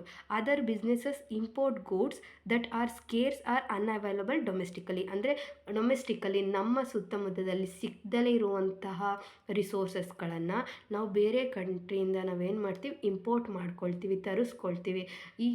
ಆ country ಜೊತೆಗೆ ನನ್ನ free trade agreement ಇದೆ ಅಂದರೆ ನಮ್ಮ ಕಂಟ್ರಿದು, ಆವಾಗ ನಮಗೇನಾಗುತ್ತೆ, ತೆರಿಗೆಗಳಾಗಲಿ ಸುಂಕಗಳಾಗಲಿ ಅದ್ರ ಮೇಲೆ ಬೀಳೋದಿಲ್ಲ. ಅಲ್ಲೇ ಫ್ರೀ ಟ್ರೇಡ್ ಆಗಿದೆ, ಮುಕ್ತ ವ್ಯಾಪಾರ ಒಪ್ಪಂದವನ್ನು ನಾವು ಮಾಡ್ಕೊಂಡಿರ್ತೀವಿ ಅಂತ ಹೇಳ್ತಿದ್ದಾರೆ.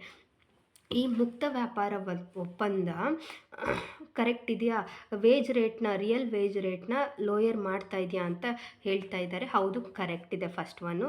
ಸೆಕೆಂಡ್ ಒನ್ ಕೂಡ, ಈ ರಿಯಲ್ ವೇಜ್ ಡಿಕ್ಲೈನ್ ಆಯಿತು ಅಂದರೆ every good in real income must suffer regardless the taste and expenditure pattern of the labourer as a consumer. ಇದು ಕೂಡ ಕರೆಕ್ಟ್ ಇದೆ, ಎಕ್ಸ್ಪ್ಲನೇಷನ್ ಕೂಡ ಕರೆಕ್ಟಾಗಿದೆ friends. Next one, match the following list 1 with list 2 and select the correct answer ಅಂತ ಕೇಳ್ತಿದ್ದಾರೆ. List 1ನಲ್ಲಿ ಏನೇನಿದೆ, list 1ನಲ್ಲಿ first one comparative cost theory of international trade ಇದೆ, ಅಂದರೆ ತುಲನಾತ್ಮಕ ವೆಚ್ಚದ ಸಿದ್ಧಾಂತದ ಬಗ್ಗೆ ಹೇಳ್ತಾ ಇದ್ದಾರೆ. Second ಪಾಯಿಂಟಲ್ಲಿ international trade theory of opportunity cost, ಅಂದರೆ ಅವಕಾಶ ವೆಚ್ಚದ ಒಪ್ಪಂದದ ಬಗ್ಗೆ ಹೇಳ್ತಿದ್ದಾರೆ. Third one factor endowment theory and international trade ಬಗ್ಗೆ ಹೇಳ್ತಾ ಇದ್ದಾರೆ, ಅಂದರೆ ಅಂಶದತ್ತಿ ಒಪ್ಪಂದದ ಬಗ್ಗೆ ಹೇಳ್ತಾ ಇದ್ದಾರೆ. ಥಿಯರಿ ಅಂದರೆ ಸಿದ್ಧಾಂತ ಅದ ಬಗ್ಗೆ ಹೇಳ್ತಿದ್ದಾರೆ. ಫೋರ್ತ್ ಪಾಯಿಂಟಲ್ಲಿ ಡಾಕ್ಟ್ರಿನ್ ಆಫ್ ರೆಸಿಪ್ರೋಕಲ್ ಡಿಮ್ಯಾಂಡು, ಅಂದರೆ ಪರಸ್ಪರ ಬೇಡಿಕೆಯ ಒಪ್ಪಂದದ ಬಗ್ಗೆ ಮಾತಾಡ್ತಾ ಇದ್ದಾರೆ ಫ್ರೆಂಡ್ಸ್. ಇದನ್ನು ಯಾರು ಗಿವನ್ ಮಾಡಿದ್ದಾರೆ, ಯಾವ ಥಿಯರಿನ, ಯಾವ ಸಿದ್ಧಾಂತವನ್ನು ಯಾರು ಕೊಟ್ಟಿದ್ದಾರೆ ಅಂತ ಕೇಳ್ತಾ ಇದ್ದಾರೆ. ಗಾಟ್ಫ್ರಿಡ್ ಹಬರ್ಲರ್ ಅವ್ರು ಯಾವ್ದು ಗಿವನ್ ಮಾಡಿದ್ದಾರೆ, JS ಮಿಲ್ನವ್ರು ಯಾವುದು ಗಿವನ್ ಮಾಡಿದ್ದಾರೆ, ಡೇವಿಡ್ ರಿಕಾರ್ಡ್ ಅವ್ರು ಯಾವ್ದು ಗಿವನ್ ಮಾಡಿದ್ದಾರೆ, ಎಕ್ಸ್ಟರ್ ಆ್ಯಂಡ್ ಹಾಯ್ಲಿಂದ ಥಿಯರಿ ಯಾವುದು ಅನ್ನೋ ಕ್ವಶನ್ನ ಕೇಳ್ತಾ ಇದ್ದಾರೆ. ಇದನ್ನು ನಾನು ಪ್ರೀವಿಯಸ್ ವಿಡಿಯೋನಲ್ಲಿ ಇಂಟರ್ನ್ಯಾಷನಲ್ ಟ್ರೇಡ್ ಥಿಯರೀಸ್ ಕ್ವಶನ್ಸ್ಗಳು ಅರೈಸ್ ಆಗಿತ್ತು. ಇನ್ನು ಪ್ರೀವಿಯಸ್ 3 ವಿಡಿಯೋಸ್ನ ಮಾಡಿದ್ದೀನಿ, ಅದನ್ನು ಚೆಕ್ಔಟ್ ಮಾಡಿ. ಅದರಲ್ಲಿ ಈ ಕ್ವಶನ್ ಏನಾಗಿದೆ, ಇದರಲ್ಲಿ ಒಂದೆರಡು ಬೇರೆಯವ್ರು ಬಂದಿರ್ಬೋದು, ಬಟ್ ಇನ್ನೊಂದೆರಡು ಏನಾಗಿದ್ದಾರೆ ಪ್ರೀವಿಯಸ್ ವಿಡಿಯೋಸ್ನಲ್ಲಿ ಇದ್ದಾರೆ, ಟ್ರೇಡ್ ಥಿಯರೀಸ್ನಲ್ಲಿರುವಂತಹ ಪ್ರೊಪೋನೆಂಟ್ಸ್ಗಳು ಅಲ್ಲಿ. ಹಾಗಾಗಿ ಥಿಯರೀಸ್ನ ನಾನು ಆಲ್ರೆಡಿ ಎಕ್ಸ್ಪ್ಲೈನ್ ಮಾಡಿದ್ದೀನಿ. Once again I explain in this video also. But ಆ ಕ್ವಶನ್ ಅಲ್ಲಿ ಬೇರೆ ಬೇರೆ ಆಥರ್ಗಳ ಬಗ್ಗೆ ಕೇಳಿದರೆ ಹಾಗಾಗಿ ಅದನ್ನು ಒಂದು ಸಲ ಚೆಕ್ ನೋಡಿ ಅಂತ ಹೇಳ್ತಾ ಇದ್ದೀನಿ. ಸೊ ಈ ಥಿಯರಿನಲ್ಲಿ ನಾವು ನೋಡೋದಾದರೆ 2 ರೀತಿಯಲ್ಲಿ ನಾವು ಥಿಯರೀಸ್ಗಳನ್ನು ನೋಡ್ತೀವಿ. ಒಂದು ಟ್ರೆಡಿಷ್ನಲ್ ಥಿಯರಿ, ಇನ್ನೊಂದು ಮಾಡರ್ನ್ ಥಿಯರಿ. ಟ್ರೆಡಿಷ್ನಲ್ ಥಿಯರಿ ಏನಂತ ಹೇಳ್ತಾರೆ ಅಂದರೆ ಕಂಟ್ರಿ ಬೇಸ್ಡ್ ಥಿಯರೀಸ್ ಅಂತ ಹೇಳ್ತಾರೆ. ಮಾಡರ್ನ್ ಥಿಯರಿ ಏನಂತ ಕರೀತಾರೆ ಅಂದರೆ ಫರ್ಮ್ ಬೇಸ್ಡ್ ಥಿಯರೀಸ್ ಅಂತ ಹೇಳ್ತಾರೆ. ಈ ಕಂಟ್ರಿ ಬೇಸ್ಡ್ ಥಿಯರೀಸ್ನಲ್ಲಿ ನಾವು ನೋಡೋದಾದರೆ ಮರ್ಕೆಂಟಲಿಸಮ್ ಥಿಯರಿ ಬರುತ್ತೆ, ಅಬ್ಸಲ್ಯೂಟ್ ಅಡ್ವಾಂಟೇಜ್ ಥಿಯರಿ ಬರುತ್ತೆ, ಕಂಪ್ಯಾರಿಟಿವ್ ಅಡ್ವಾಂಟೇಜ್ ಥಿಯರಿ ಬರುತ್ತೆ, last one factor endowment theory ಬರುತ್ತೆ. ಆ ಫ್ಯಾಕ್ಟರ್ ಎಂಡೋಮೆಂಟ್ ಥಿಯರಿಯನ್ನು ಫ್ಯಾಕ್ಟರ್ ಪ್ರಪೋರ್ಷನ್ ಥಿಯರಿ ಅಂತ ಕೂಡ ಕರೀತಾರೆ. ಇಲ್ಲಿ ಎಕ್ಸ್ಚರ್ ಆ್ಯಂಡ್ ಹಾಯ್ಲಿನ್ ಮಾಡೆಲ್ ಅಂತ ಕೂಡ ಕರೀತಾ ಹೋಗ್ತಾರೆ. ಹಾಗಿದ್ದಾಗ ಫಸ್ಟ್ ಒನ್ ಮರ್ಕೆಂಟಾಲಿಸಮ್ ಥಿಯರಿ. ಈ ಥಿಯರಿ 16th ಸೆಂಚುರಿಯಲ್ಲಿ ನಾವು ನೋಡ್ತೀವಿ. ಇದು ಮೇಜರಾಗಿ ಏನು ಕಾನ್ಸಂಟ್ರೇಷನ್ ಮಾಡುತ್ತೆ ಅಂದರೆ ಎಕ್ಸ್ಪೋರ್ಟ್ಗೆ ಕಾನ್ಸಂಟ್ರೇಷನ್ ಮಾಡುತ್ತೆ. ಈ ಎಕ್ಸ್ಪೋರ್ಟನ್ನು ಎನ್ಕರೇಜ್ ಮಾಡುತ್ತೆ, ಇಂಪೋರ್ಟನ್ನು ಡಿಸ್ಕರೇಜ್ ಮಾಡ್ತಾ ಹೋಗುತ್ತೆ. ಇದು ಟ್ರೇಡ್ ಸರ್ಪ್ಲಸ್ಗೆ ಎನ್ಕರೇಜ್ ಮಾಡುತ್ತೆ ಮತ್ತು ಟ್ರೇಡ್ ಡೆಫಿಸಿಟ್ನ ಅವಾಯ್ಡ್ ಮಾಡೋದಕ್ಕೆ ಟ್ರೈ ಮಾಡ್ತಾ ಹೋಗುತ್ತೆ. ಈ ಥಿಯರಿನಲ್ಲಿ ಯಾವುದನ್ನು ನಾವು ಮೇಜರಾಗಿ ಇದರಲ್ಲಿ ಯಾವ ಮೆಟಲ್ಸ್ನ ಯೂಸ್ ಮಾಡ್ತಾರೆ ಅಂದರೆ ಗೋಲ್ಡು ಆ್ಯಂಡ್ ಸಿಲ್ವರ್ನ ಕಾನ್ಸಂಟ್ರೇಷನ್ ಮಾಡ್ತಾ ಹೋಗ್ತಾರೆ ಫ್ರೆಂಡ್ಸ್. ಇದನ್ನು ಗಿವನ್ ಮಾಡೋದು ಯಾರು ಅಂದರೆ ಥಾಮಸ್ ಮನ್ ಅವರು ಅಂತ ಹೇಳ್ಬೋದು. Next second one absolute advantage theory. ಈ ಅಬ್ಸಲ್ಯೂಟ್ ಅಡ್ವಾಂಟೇಜ್ ಥಿಯರಿಯ ಪ್ರಪೋನೆಂಟ್ ಯಾರು ಅಂದರೆ ಆ್ಯಡಮ್ ಸ್ಮಿತ್ ಅವರು. ಇವರು ಎಕಾನಮಿಯ ಫಾದರ್ ಆಫ್ ದಿ ಎಕಾನಮಿ ಅಥವಾ ಅರ್ಥಶಾಸ್ತ್ರ ಪಿತಾಮಹ ಯಾರು ಆ್ಯಡಮ್ ಸ್ಮಿತ್ ಅವ್ರು ಗಿವನ್ ಮಾಡಿರುವಂಥದ್ದೇ ಅಬ್ಸಲ್ಯೂಟ್ ಅಡ್ವಾಂಟೇಜ್ ಥಿಯರಿ. ಈ ಥಿಯರಿಯಲ್ಲಿ ಏನು ಕಾನ್ಸಂಟ್ರೇಷನ್ ಮಾಡ್ತಾರೆ ಅಂದರೆ ಪರ್ ಯೂನಿಟ್ ಕಾಸ್ಟನ್ನು ಕಾನ್ಸಂಟ್ರೇಷನ್ ಮಾಡ್ತಾ ಹೋಗುತ್ತೆ. ಇದು ಯಾವಾಗ ಗಿವನ್ ಮಾಡಿರೋದು ಅಂದರೆ 1776ರಲ್ಲಿ ಅಬ್ಸಲ್ಯೂಟ್ ಅಡ್ವಾಂಟೇಜ್ ಥಿಯರಿ. ಅಂದರೆ ಮೇಜರಾಗಿ ಇದರಲ್ಲಿ ಕಾನ್ಸಂಟ್ರೇಷನ್ ಏನು ಮಾಡ್ತಾರೆ ಅಂದರೆ ಯಾವ ಕಂಟ್ರಿ ಯಾವುದ್ರಲ್ಲಿ ಸ್ಪೆಷಲಿಸ್ಟ್ ಆಗಿದೆ ಆ ಗೂಡ್ಸನ್ನು ಪ್ರೊಡಕ್ಷನ್ ಮಾಡಬೇಕು ಅನ್ನೋದ್ರ ಬಗ್ಗೆ ಕಾನ್ಸಂಟ್ರೇಷನ್ ಮಾಡ್ತಾ ಹೋಗುತ್ತೆ ಈ ಥಿಯರಿನಲ್ಲಿ. Next third one comparative cost advantage theory. ಈ ಥಿಯರಿಯನ್ನು ಪ್ರಪೋನೆಂಟ್ ಯಾರು ಅಥವಾ ಗಿವನ್ ಯಾರು ಮಾಡಿದ್ದಾರೆ ಅಂದರೆ ಡೇವಿಡ್ ರಿಕಾರ್ಡೋ ಅವರು ಗಿವನ್ ಮಾಡಿದ್ದಾರೆ 1819ರಲ್ಲಿ. ಈ ಕಂಪ್ಯಾರಿಟಿವ್ ಕಾಸ್ಟ್ ಅಡ್ವಾಂಟೇಜ್ ಥಿಯರಿಗೆ ಅನದರ್ ಒನ್ ನೇಮ್ ಏನಂದರೆ ಆಪರ್ಚುನಿಟಿ ಕಾಸ್ಟ್ ಥಿಯರಿ ಅಂತ ಕೂಡ ಕರೀತಾರೆ. ಇಲ್ಲಿ ಕ್ವಶನ್ ಕೇಳಿರೋದು ಅವರು ಆಪರ್ಚುನಿಟಿ ಕಾಸ್ಟ್ ಅಂತ ಕೇಳಿದ್ದಾರೆ ಫ್ರೆಂಡ್ಸ್. ನೋಡಿ ಡೈರೆಕ್ಟ್ ಮೇನ್ ಆ ಥಿಯರಿಯ ನೇಮ್ ಹೇಳಿಲ್ಲ ಇಲ್ಲಿ, ಅದರ ಇನ್ನೊಂದು ನೇಮ್ನ ಯೂಸ್ ಮಾಡಿದ್ದಾರೆ ಆಪರ್ಚುನಿಟಿ ಕಾಸ್ಟ್ ಅಂತ. ಆಪರ್ಚುನಿಟಿ ಥಿಯರಿ ಕಾಸ್ಟ್ ಅಂದರೂ ಒಂದೇ, ಕಂಪ್ಯಾರಿಟಿವ್ ಕಾಸ್ಟ್ ಥಿಯರಿ ಅಂದ್ರೂ ಒಂದೇ ಫ್ರೆಂಡ್ಸ್. ಹಾಗಾದರೆ ಆಪರ್ಚುನಿಟಿ ಕಾಸ್ಟ್ ಥಿಯರಿನ ಯಾರು ಗಿವನ್ ಮಾಡಿದ್ದಾರೆ ಅಂದರೆ ಡೇವಿಡ್ ರಿಕಾರ್ಡೋ ಅವರು. Next fourth one Heckscher and Ohlin model ಅಂತ ಕರೀತಾರೆ, ಅಥವಾ ಫ್ಯಾಕ್ಟರ್ ಆಫ್ ಎಂಡೋಮೆಂಟ್ ಥಿಯರಿ ಅಂತ ಕೂಡ ಕರೀತಾರೆ, ಅಥವಾ ಫ್ಯಾಕ್ಟರ್ ಪ್ರಪೋರ್ಷನ್ ಥಿಯರಿ ಅಂತ ಕರೀತಾರೆ. ಪ್ರೀವಿಯಸ್ 3 ವಿಡಿಯೋಸ್ನಲ್ಲಿ ಒಂದು ಕ್ವಶನ್ ಏನಂತ ಕೇಳಿದರು ಅಂದರೆ ಮ್ಯಾಚ್ ದ ಫಾಲೋಯಿಂಗಲ್ಲಿ ಫ್ಯಾಕ್ಟರ್ ಪ್ರಪೋರ್ಷನ್ ಥಿಯರಿ ಅಂತ ಕೇಳಿದರು. ಫ್ಯಾಕ್ಟರ್ ಪ್ರಪೋರ್ಷನ್ ಥಿಯರಿ ಅಂದರೂ ಕೂಡ ಒಂದೇ. ನೋಡಿ ಈ ಕ್ವಶನಲ್ಲಿ ಫ್ಯಾಕ್ಟರ್ ಎಂಡೋಮೆಂಟ್ ಥಿಯರಿ ಅಂತ ಹೇಳಿದ್ದಾರೆ. ಎರಡು ಒಂದೇ ಥಿಯರಿ ಆಗಿರುತ್ತೆ. ಅಥವಾ ಎಕ್ಸ್ಚರ್ ಹಾಯ್ಲಿನ್ ಮಾಡೆಲ್ ಅಂತ ಕೂಡ ಕೇಳ್ತಾ ಹೋಗ್ತಾರೆ. ಈ 3 ನೇಮಲ್ಲಿ ಈ ಥಿಯರಿನ ನಾವು ನೋಡ್ಬೋದು. ಇದನ್ನು ಗಿವನ್ ಮಾಡಿರೋದು ಯಾರು ಅಂದರೆ ಆ ನೇಮಲ್ಲೇ ಇದೆ, ಎಲಿ ಎಕ್ಸ್ಚರ್ ಆ್ಯಂಡ್ ಬರ್ಟೈಲ್ ಹಾಯ್ಲಿನ್ ಅವರು ಪ್ರೊವೈಡ್ನ ಮಾಡಿದ್ದಾರೆ ಫ್ರೆಂಡ್ಸ್.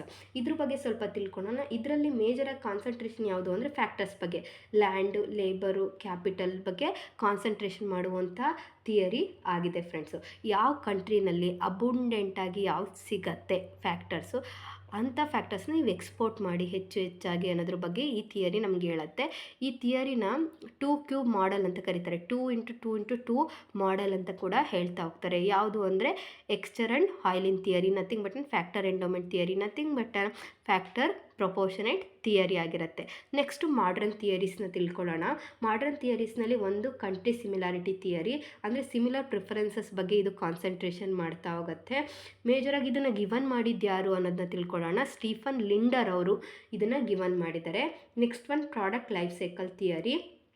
ಪ್ರಾಡಕ್ಟ್ ಲೈಫ್ ಸೈಕಲ್ ಥಿಯರಿನ ಯಾರು ಗಿವನ್ ಮಾಡಿದ್ದು ಅಂದರೆ ರೆಮ್ಯಾಂಡ್ ವರ್ನನ್ ಅವರು ಗಿವನ್ ಮಾಡಿದ್ದಾರೆ. Next one global strategic rivalry theory. ಅದನ್ನು ಪ್ರೊವೈಡ್ ಮಾಡಿರೋದು ಯಾರು ಅಂದರೆ ಪೌಲ್ ಕೆಲ್ವಿನ್ ಅವರು ಪ್ರೊವೈಡ್ ಮಾಡಿದ್ದಾರೆ.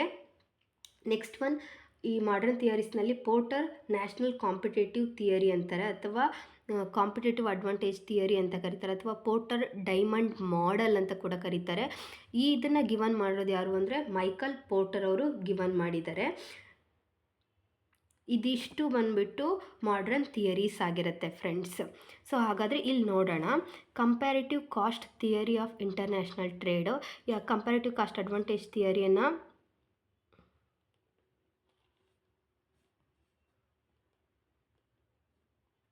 ಕಂಪ್ಯಾರಿಟಿವ್ ಕಾಸ್ಟ್ ಥಿಯರಿಯನ್ನು ಪ್ರೊವೈಡ್ ಮಾಡಿರೋದು ಯಾರು ಅಂದರೆ ಡೇವಿಡ್ ರಿಕಾರ್ಡೋ. ಎಗೆ 3 ಫಸ್ಟ್ ಒನ್ ಆಪ್ಷನಲ್ಲಿದೆ, ಫೋರ್ತ್ ಒನ್ ಆಪ್ಷನಲ್ಲಿದೆ. ಬಿ ಇಂಟರ್ನ್ಯಾಷನಲ್ ಟ್ರೇಡ್ ಥಿಯರಿಯನ್ನು ಆಪರ್ಚುನಿಟಿ ಕಾಸ್ಟ್ ಅಂತ ಕೇಳ್ತಾರೆ. ಕಂಪ್ಯಾರಿಟಿವ್ ಕಾಸ್ಟ್ ಥಿಯರಿನಲ್ಲಿ ಆಪರ್ಚುನಿಟಿ ಕಾಸ್ಟ್ನ ಕಾನ್ಸಂಟ್ರೇಷನ್ ಮಾಡುತ್ತೆ. ಬಟ್ ಈ ಥಿಯರಿಯನ್ನು ಇಂಟರ್ನ್ಯಾಷನಲ್ ಟ್ರೇಡ್ ಥಿಯರಿಯನ್ನು ಆಪರ್ಚುನಿಟಿ ಕಾಸ್ಟ್ ಅನ್ನೋದನ್ನ ಪ್ರೊವೈಡ್ ಮಾಡಿರೋದು ಯಾರು ಅಂತ ಈ ಕ್ವಶನಲ್ಲಿ ಕೇಳಿರೋದು. ಯಾರು ಪ್ರೊವೈಡ್ ಮಾಡಿರೋದು ಅಂದರೆ ಗಾಟ್ಫ್ರಿಡ್ ಹಬರ್ಲರ್ ಅವರು ಗಿವನ್ ಮಾಡಿದ್ದಾರೆ. ಸೊ ಅಲ್ಲಿಗೆ ಬಿಗೆ ಒನ್ನು ಯಾವುದ್ರಲ್ಲಿ ಬರುತ್ತೆ ಆಪ್ಷನಲ್ಲಿ ಅಂದರೆ ಸೆಕೆಂಡ್ ಒನ್ನು ಮತ್ತು ಫೋರ್ತ್ ಒನ್. ಬಟ್ ಎಗೆ 3 ಇರೋದ್ರಿಂದ ಫೋರ್ತ್ ಒನ್ ಆಪ್ಷನ್ನು ಕರೆಕ್ಟಾಗಿ ಸೀಕ್ವೆನ್ಸ್ ಇದೆ. ಎಗೆ 3 ಕಂಪ್ಯಾರಿಟಿವ್ ಕಾಸ್ಟ್ ಅಡ್ವಾಂಟೇಜ್ ಥಿಯರಿನ ಪ್ರೊವೈಡ್ ಮಾಡೋದು ಡೇವಿಡ್ ರಿಕಾರ್ಡೋ, ಇಂಟರ್ನ್ಯಾಷನಲ್ ಟ್ರೇಡ್ ಥಿಯರಿಯನ್ನು ಆಪರ್ಚುನಿಟಿ ಕಾಸ್ಟ್ನ ಪ್ರೊವೈಡ್ ಮಾಡಿರೋದು ಗಾಟ್ಫ್ರಿಡ್ ಹೆಬರ್ಲರ್ ಅವರು. Factor endowment theory and international trade ಯಾರು ಎಲಿ ಎಕ್ಸ್ಟರ್ ಅಂಡ್ ಬರ್ಟೈಲ್ ಹಾಯ್ಲಿನೋ ಅಂದರೆ fourth one. Doctrine of reciprocal ಡಿಮ್ಯಾಂಡನ್ನ ಪ್ರೊವೈಡ್ ಮಾಡೋದು ಯಾರು ಅಂದರೆ JS ಮಿಲ್. ಅಲ್ಲಿಗೆ ರೈಟ್ ಆನ್ಸರು ಆಪ್ಷನ್ ನಂಬರ್ 4 ಕರೆಕ್ಟಾಗಿ ಮ್ಯಾಚ್ ಆಗ್ತಾ ಇದೆ. Next one, match the item of list 1 with list 2 and indicate correct answer using the codes given below ಅಂತ ಹೇಳ್ತಿದ್ದಾರೆ. ಲಿಸ್ಟ್ 1 ಕೊಟ್ಟಿದ್ದಾರೆ, ಇದು ಕೂಡ ಮ್ಯಾಚ್ ದ ಫಾಲೋಯಿಂಗ್ ಲಿಸ್ಟ್ 2ನ ಕೇಳ್ತಾ ಇದ್ದಾರೆ. ಲಿಸ್ಟ್ 1ಅಲ್ಲಿ ಏನಿದೆ, ಲಿಸ್ಟ್ 1ಅಲ್ಲಿ ಫಿಸ್ಕಲ್ ಪಾಲಿಸಿ ಅಂದರೆ ಹಣಕಾಸಿನ ನೀತಿ, ಬಿ ಟೆಕ್ನಾಲಜಿ ಪಾಲಿಸಿ ತಂತ್ರಜ್ಞಾನ ನೀತಿ, ಸಿ ಮ್ಯಾಕ್ರೋ ಎಕನಾಮಿಕ್ ಪಾಲಿಸಿ ಸ್ಥೂಲ ಆರ್ಥಿಕ ನೀತಿ, ಡಿ ಮಾನಿಟರಿ ಪಾಲಿಸಿ ಅಂದರೆ ವಿತ್ತೀಯ ನೀತಿ ಅನ್ನೋದನ್ನ ಹೇಳ್ತಾ ಇದ್ದಾರೆ. ಲಿಸ್ಟ್ 2ನಲ್ಲಿ ಏನು ಕೊಟ್ಟಿದ್ದಾರೆ, mitigation of national hazards, next balance of payment, next physical federalism, fourth one inflation ಅಂತ ನಾವು ನೋಡ್ತಾ ಹೋಗ್ತೀವಿ. ಏನು ಮಿಟಿಗೇಷನ್ ಆಫ್ ನ್ಯಾಷನಲ್ ಅಜಾರ್ಡಸ್ ಅಂದರೆ ರಾಷ್ಟ್ರೀಯ ಅಪಾಯಗಳ ತಗ್ಗಿಸುವಿಕೆ, ಬ್ಯಾಲೆನ್ಸ್ ಆಫ್ ಪೇಮೆಂಟ್ ಪಾವತಿಗಳ ಸಮತೋಲನ, ಫಿಸಿಕಲ್ ಫೆಡರಲಿಸಮ್ ಹಣಕಾಸಿನ ಒಕ್ಕೂಟ, ಇನ್ಫ್ಲೇಷನ್ ಹಣದುಬ್ಬರ. ಇದನ್ನು ಮ್ಯಾಚ್ ಮಾಡಿ ಅಂತ ಕೇಳ್ತಾ ಇದ್ದಾರೆ. ಸೊ ಇದಕ್ಕೆ ರೈಟ್ ಆನ್ಸರ್ ಬಂದುಬಿಟ್ಟು ಸೆಕೆಂಡ್ ಒನ್ ಆಗಿರುತ್ತೆ. ಫಿಸ್ಕಲ್ ಪಾಲಿಸಿಗೆ ಮ್ಯಾಚ್ ಆಗ್ತಿರೋದು ಯಾವುದು ಅಂದರೆ ಫಿಸ್ಕಲ್ ಫೆಡರಲಿಸಮ್. ಟೆಕ್ನಾಲಜಿಕಲ್ ಪಾಲಿಸಿಗೆ ಯಾವುದು ಮ್ಯಾಚ್ ಆಗುತ್ತೆ ಅಂದರೆ mitigation of national hazards. Macro economic ಪಾಲಿಸಿಗೆ ಯಾವುದು ಅಂದರೆ BOP balance of payment. Monetary policy ಯಾವುದು ಅಂದರೆ ಇನ್ಫ್ಲೇಷನ್ ಹಣದುಬ್ಬರ ಮ್ಯಾಚ್ ಆಗ್ತಾ ಇದೆ. ಅಲ್ಲಿಗೆ option number 2 is the right answer friends. Next one, foreign investment can be made through which of the following routes. ಕೊಟ್ಟಿರೋದ್ರಲ್ಲಿ ಯಾವ ರೂಟ್ಗಳು ಫಾರಿನ್ ಇನ್ವೆಸ್ಟ್ಮೆಂಟ್ಗೆ ರೂಟ್ಸ್ ಆಗಿದೆ, ಫಾಲೋ ಮಾಡ್ತಾ ಇದೆ ಅಂತ ಕೇಳ್ತಿದ್ದಾರೆ. First one point foreign direct ಇನ್ವೆಸ್ಟ್ಮೆಂಟಾ, second one point foreign portfolio ಮ್ಯಾನೇಜ್ಮೆಂಟಾ, third one point private equity ಇನ್ವೆಸ್ಟ್ಮೆಂಟಾ, D fourth one point foreign venture capital ಇನ್ವೆಸ್ಟರ್ಸಾ. ಚೂಸ್ ದ ಕರೆಕ್ಟ್ ಆನ್ಸರ್ ಅಂತ ಕೇಳ್ತಿದ್ದಾರೆ. ಫಸ್ಟ್ ಆಪ್ಷನ್ AC ಆ್ಯಂಡ್ Dನಾ, ಸೆಕೆಂಡ್ ಆಪ್ಷನ್ AB ಆ್ಯಂಡ್ Dನಾ, third option both A and Bನಾ, fourth option both C and Dನಾ ಅಂತ ಕ್ವಶನನ್ನು ನಮಗೆ ಕೇಳ್ತಾ ಇದ್ದಾರೆ ಫ್ರೆಂಡ್ಸ್ ಇಲ್ಲಿ. ಸೊ ಇದರಲ್ಲಿ ಆನ್ಸರ್ ನೋಡೋಣ ಡೈರೆಕ್ಟಾಗಿ. ಯಾವುದು ಫಾರಿನ್ ಇನ್ವೆಸ್ಟ್ಮೆಂಟು, ಯಾವ ರೂಟ್ಸ್ಗಳು ಬರುತ್ತೆ ಅಂದರೆ ಫಾರಿನ್ ಡೈರೆಕ್ಟ್ ಇನ್ವೆಸ್ಟ್ಮೆಂಟ್ ಕರೆಕ್ಟ್ ಇದೆ. ಫಾರಿನ್ ಪೋರ್ಟ್ಫೋಲಿಯೋ ಮ್ಯಾನೇಜ್ಮೆಂಟ್ ಇದರಲ್ಲಿ ಬರೋದಿಲ್ಲ. ಸಿ ಪ್ರೈವೇಟ್ ಈಕ್ವಿಟಿ ಇನ್ವೆಸ್ಟ್ಮೆಂಟ್ ಇದು ರೂಟ್ ಬರುತ್ತೆ. D foreign venture capital investors ಆಗಿರುತ್ತೆ. ಅಲ್ಲಿಗೆ option 1 is the right. A, C and D ಆಗಿರುತ್ತೆ friends. Next one, NAFTA came into force from January 1994 embracing ಅಂತ question ಕೇಳ್ತಾ ಇದ್ದಾರೆ. 1994ರಲ್ಲಿ ಜಾನ್ವರಿನಲ್ಲಿ ಬಂತು. ಯಾವುದು ಅಂದರೆ ನಾಫ್ತಾ ಅಂದರೆ North American free trade agreement. ಹಾಗಾದರೆ ಯಾರ್ಯಾರ ಮಧ್ಯೆ ಆಗಿದೆ ಇದು ಅಗ್ರಿಮೆಂಟು, ಅದೇ ಕ್ವಶನ್ ಕೇಳಿರೋದು. ಯಾವ್ಯಾವ ಕಂಟ್ರೀಸ್ ಬರ್ತವೆ ಅನ್ನೋ ಕ್ವಶನ್ನು ಇಲ್ಲಿ ಅರೈಸ್ ಆಗಿದೆ ಫ್ರೆಂಡ್ಸ್. ನಾಫ್ತಾದ ಬಗ್ಗೆ ಸ್ವಲ್ಪ ತಿಳ್ಕೊಳ್ಳೋಣ. NAFTA north American free trade agreement. So ಇದು ಸೈನ್ಡ್ ಆಗಿದ್ದು ಯಾವಾಗ ಅಂದರೆ 1992ರಲ್ಲಿ. ಯಾವ್ಯಾವ ದೇಶದ ಮಧ್ಯದಲ್ಲಿ ಅಂದರೆ ಕೆನಡಾ, ಮೆಕ್ಸಿಕೋ ಮತ್ತು ಯುನೈಟೆಡ್ ಸ್ಟೇಟ್ಸು. ಬಟ್ ಅದು ಎಫೆಕ್ಟ್ ಬಂದಿದ್ದು, ಫೋರ್ಸಿಗೆ ಬಂದಿದ್ದು ಯಾವಾಗ ಅಂದರೆ January 1, 1994ನಲ್ಲಿ. ಸೊ ಈ ನಾಫ್ತಾ ಫಸ್ಟ್ ಇದ್ದಿದ್ದು, ಬಟ್ ಇವಾಗ 2020ರಿಂದ ಅದರ ನೇಮು ಏನಾಯಿತು, ಟರ್ಮಿನೇಟ್ ಆಗಿ ಅದ್ರ ಬದಲಿಗೆ ಬಂದಿದ್ದು ಯಾವುದು ಅಂದರೆ USMCA. ಅದರಲ್ಲಿ ಯಾವುದ್ಯಾವುದು ಸ್ಟೇಟ್ಸ್ ಇದ್ವೋ, ಅಗ್ರಿಮೆಂಟ್ ಮಾಡ್ಕೊಂಡಿದ್ವೋ ಅದರ ನೇಮಲ್ಲೇ ಬಂದಿದೆ. US ಅಂದರೆ ಯುನೈಟೆಡ್ ಸ್ಟೇಟ್ಸು, M ಅಂದರೆ ಮೆಕ್ಸಿಕೋ, C ಅಂದರೆ ಎ ಅಂದರೆ Canada agreement, United States Mexico Canada agreement ಅಂತ 2020ರಲ್ಲಿ ಅದು ನಾಫ್ತಾ ಟರ್ಮಿನೇಟ್ ಆಗಿ ಅದ್ರ ಬದಲಿಗೆ ಇದು ಬಂದಿದೆ. ಯಾವುದು ಅಂದರೆ USMCA ಫ್ರೆಂಡ್ಸ್.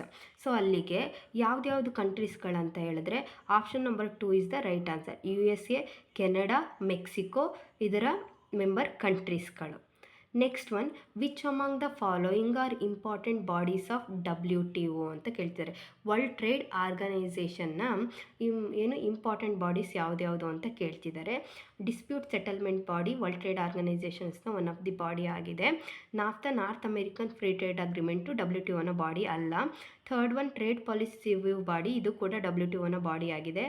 ಫೋರ್ತ್ ಒನ್, ಆಸಿಯಾನೋ association of south east Asian nation, ಇದು ಕೂಡ WTO ಬಾಡಿ ಅಲ್ಲ. Fifth one, council of trading goods, ಇದು ಕೂಡ right. Sixth one, council of trade related and aspect of intellectual property rights, ಇದು ಕೂಡ right ಆಗಿದೆ.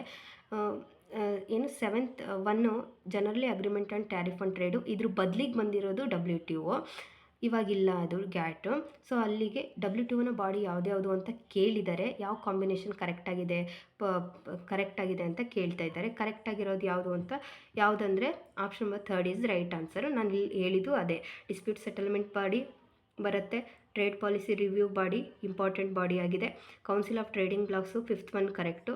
ಅದ್ರ ಜೊತೆಗೆ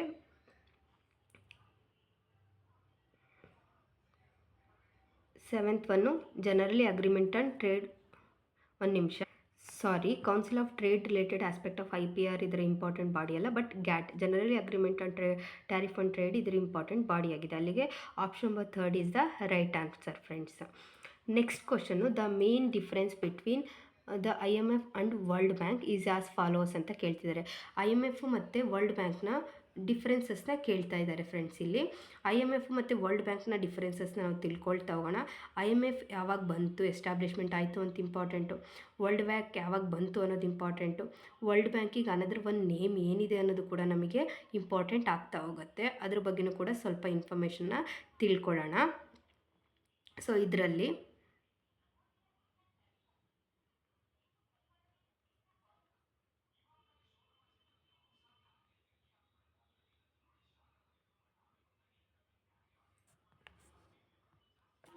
okay, IMF international monetary fund, world ಬ್ಯಾಂಕ್ನ ಇನ್ನೊಂದು name IBRD, international bank for reconstruction and development.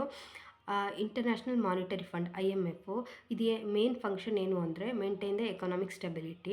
ಹಾಗಾದರೆ ವರ್ಲ್ಡ್ ಬ್ಯಾಂಕ್ನ ಮೇನ್ ಫಂಕ್ಷನ್ ಯಾವುದಾಗಿರುತ್ತೆ ಅಂದರೆ ಪ್ರಮೋಟ್ ಎಕನಾಮಿಕ್ ಡೆವಲಪ್ಮೆಂಟ್ ಆಗಿದೆ. ಇದರ ಎಷ್ಟು ಜನ ಮೆಂಬರ್ ಕಂಟ್ರೀಸ್ ಇದೆ ಅಂದರೆ IMFಲ್ಲಿ 188 ಮೆಂಬರ್ ಕಂಟ್ರೀಸ್ ಇದ್ದಾರೆ. ಅದೇ ವರ್ಲ್ಡ್ ಬ್ಯಾಂಕ್ನಲ್ಲಿ IBRD ಮತ್ತು IRD ಎರಡು ಕೂಡ ಇನ್ಕ್ಲೂಡ್ ಆಗುತ್ತೆ. 188 ಮೆಂಬರ್ ಕಂಟ್ರೀಸ್ IBRDಯಲ್ಲಿದ್ದಾರೆ, 172 ಮೆಂಬರು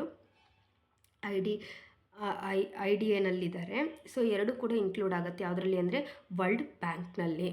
ಸೊ ಹಾಗಾದರೆ ಇದು ಏನನ್ನು ಫೋಕಸ್ ಮಾಡುತ್ತೆ ಅನ್ನೋದನ್ನ ನಾವು ನೋಡಬೇಕಾಗತ್ತೆ. IMF is focuses on printing ಕರೆನ್ಸಿಯನ್ನು ಪ್ರಿಂಟ್ ಮಾಡುತ್ತಾ. ಮತ್ತು world bank is focuses on circulation of ಕರೆನ್ಸಿಯನ್ನು ಸರ್ಕ್ಯುಲೇಷನ್ ಮಾಡುತ್ತಾ ಅಂತ ಕೇಳ್ತಿದ್ದಾರೆ ಫಸ್ಟ್ ಆಪ್ಷನಲ್ಲಿ. Second option IMF is focus on creating ಜಾಬ್ನ ಕ್ರಿಯೇಟ್ ಮಾಡಿಕೊಡುತ್ತಾ. World bank is focus on creating demand on the goods and services of the member ಕಂಟ್ರೀಸ್ನಲ್ಲಿ goods services ಬಗ್ಗೆ ಡಿಮ್ಯಾಂಡ್ನ ಕ್ರಿಯೇಟ್ ಮಾಡುವಂಥ ಕೆಲಸವನ್ನು ಮಾಡುತ್ತಾ. Third one option, IMF is focus on training the ಎಂಪ್ಲಾಯೀಸ್ಗೆ ಟ್ರೈನಿಂಗ್ನ ಪ್ರೊವೈಡ್ ಮಾಡುತ್ತಾ. World bank is focus on creating wealth of the companies of the member ಕಂಟ್ರೀಸ್ನ ಮಾಡುತ್ತಾ.